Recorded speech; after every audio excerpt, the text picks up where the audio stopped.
Hello. हम उत्तम कुमार वकील बोला तानी। हाँ बोला वकील साहब।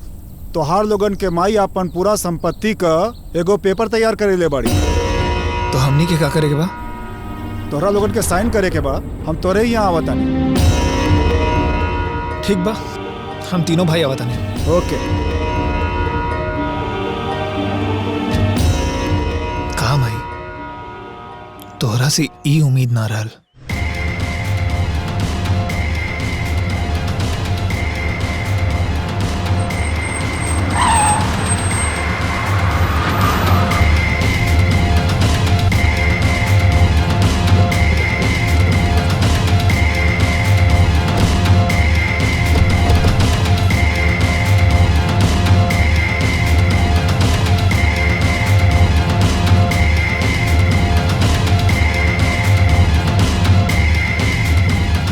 तो बताइए वकील साहब, कहाँ साइन करे के बा?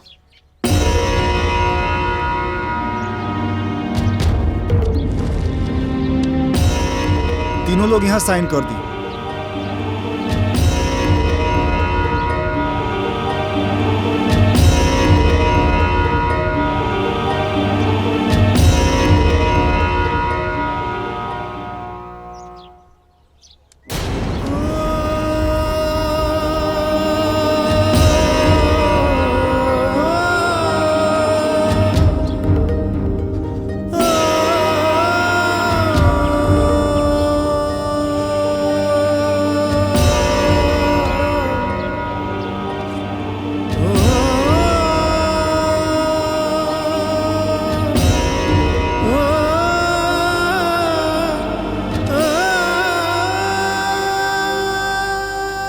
कहाँ?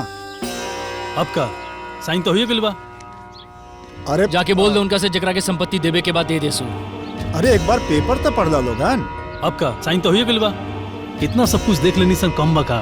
फिर भी एक बार पढ़ ला तू लोग। ये कोनो एनओसी पेपर ना है। तोहार माई अपन सारी संपत्ति तोहरा लोगन के नामे लिख देले बाड़ी।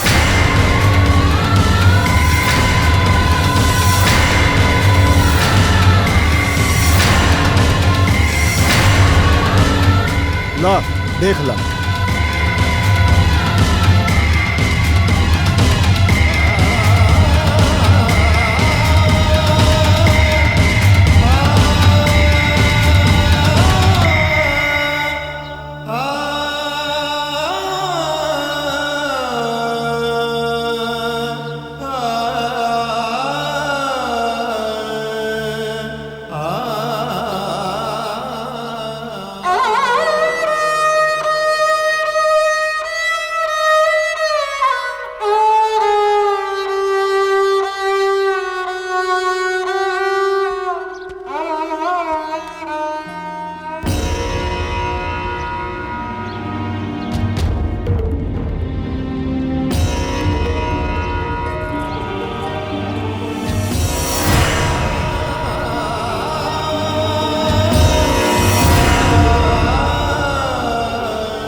माई,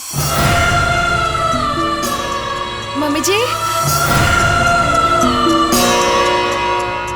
अम्मा जी, माई, माई, माई, अम्मा जी। कहाँ चल गई माई? ए जी, अम्मा।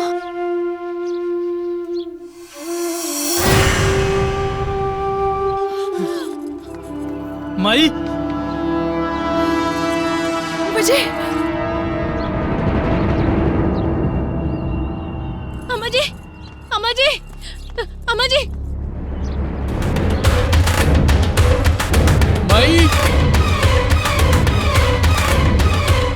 माई, हे माई, माई, माई।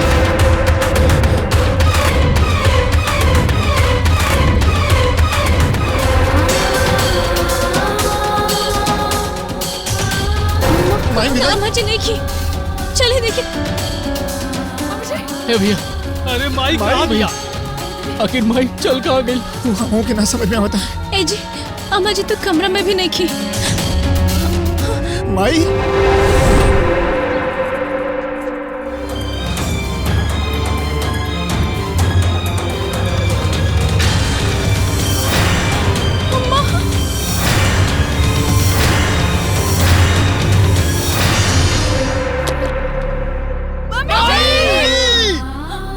अम्मा जी अम्मा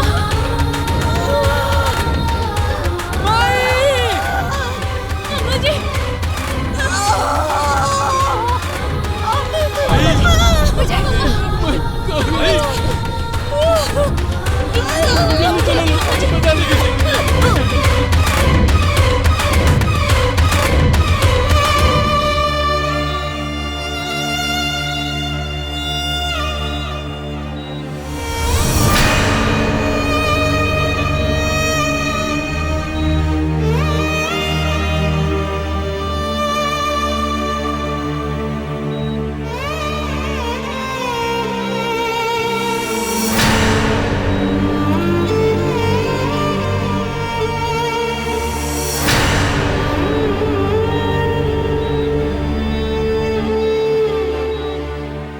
पता ना अब का होई।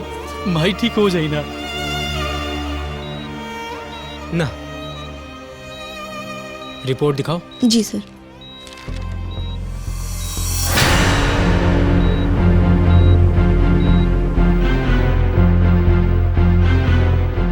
कुछ बोला का डॉक्टर?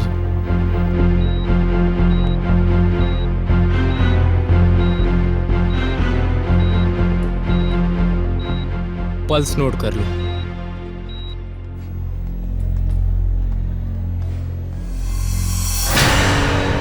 सर पल्स रेट घटता जा रहा है, ऑक्सीजन भी अवेलेबल नहीं है, किसी और हॉस्पिटल में रेफर कीजिए। इतना टाइम नहीं है इनके पास, क्योंकि इनकी बॉडी में पॉइजन पूरी तरीके से फैल चुका है। हम सिर्फ अपना बेस्ट कर सकते हैं और कुछ नहीं। ओके सर। देखिए, आप लोगों की माँ के शरीर में जहर पूरे तरीके से फैल चुका है। अब उनका बचना असंभव है।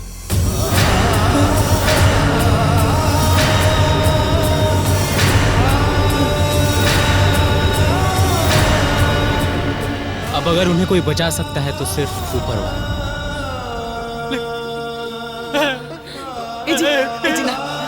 अम्मा जी अम्मा जी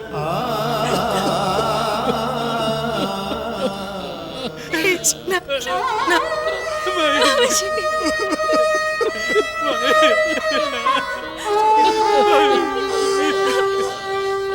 माई के बिना ना रह पाए बाबा।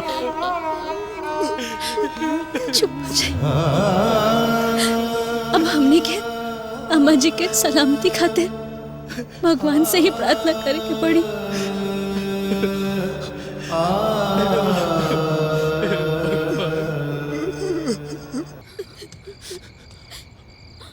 भाभी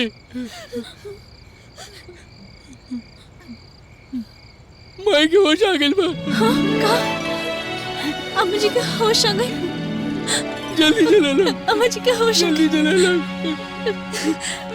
हे माता रानी, हे मैया, चल चली दीदी।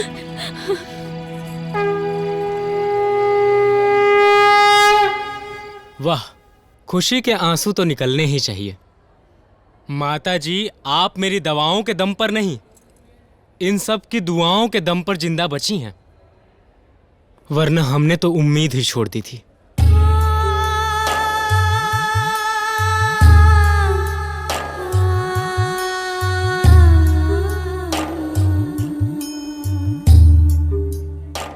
खैर, अब आप पूरे तरीके से स्वस्थ हैं। आप अपना ध्यान रखिएगा। अच्छा, अब मैं चलता हूं।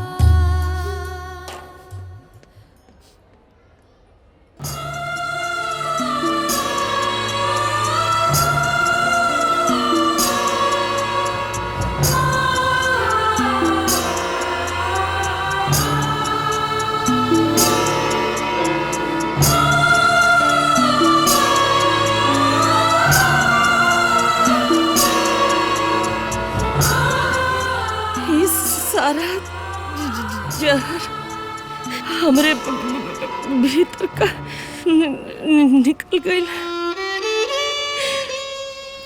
हम अपने बेटा के अपना पतोह के अपन दुश्मन समझत रही। बहुत नीच औरत बानी हम।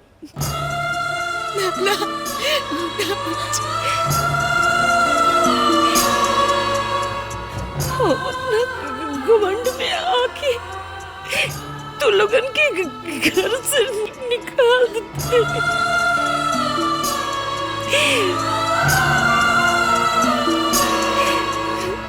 ओकरा बाद जब हम अपन घर आंगन ना देखनी तो हमरा के समझ में आयल कि ई सब केकरा खातिर बा।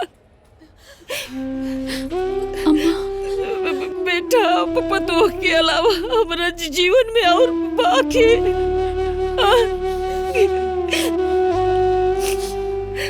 तो हमरा के गलती का एहसास बाकी जकरा से साथे हम तो ना गलत ओकरा के अपन कैसे दिखाई थी।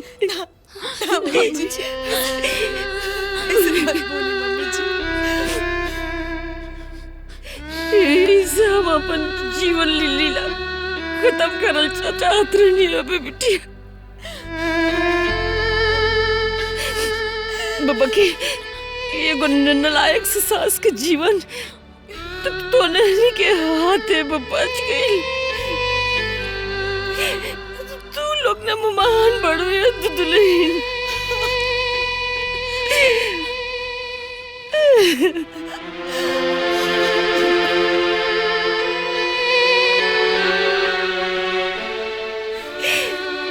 बाकी जहर हमारे भीतर का पूरा जहर निकाल दिले बा।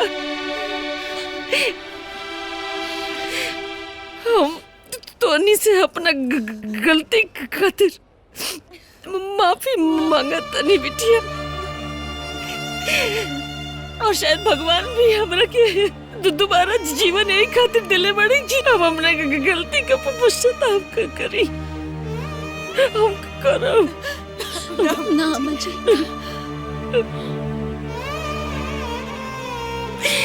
हम सास ना बन बोली बाकी माई बन के जरूर तुम लोगन के दिखाई।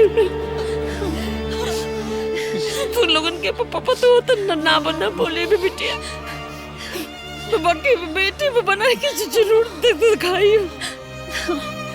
माफ कर अम्मा जी।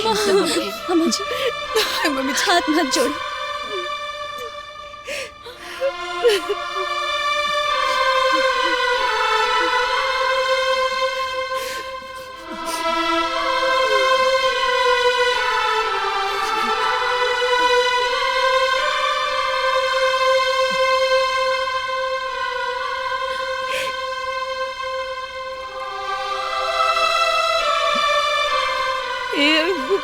गुलवा तय उतना दूर कहीं खड़े बड़े रे हमारे अपना बहन से नाराज बड़े आ लगे नहीं बे बहन के। देखो बात कही दीदिया गलती तो हमरो बा। तारा साथे साथे हमू गुनाहगार बानी। हम ही आग में घी झोंक देवत रहनी हो। हमरो के माफी मांगी के चाहिए।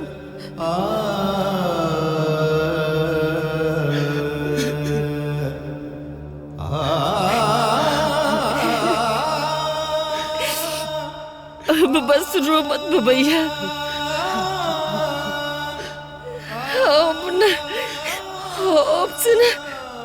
अब हम अपन परिवार देखा तू अपन परिवार देखबे।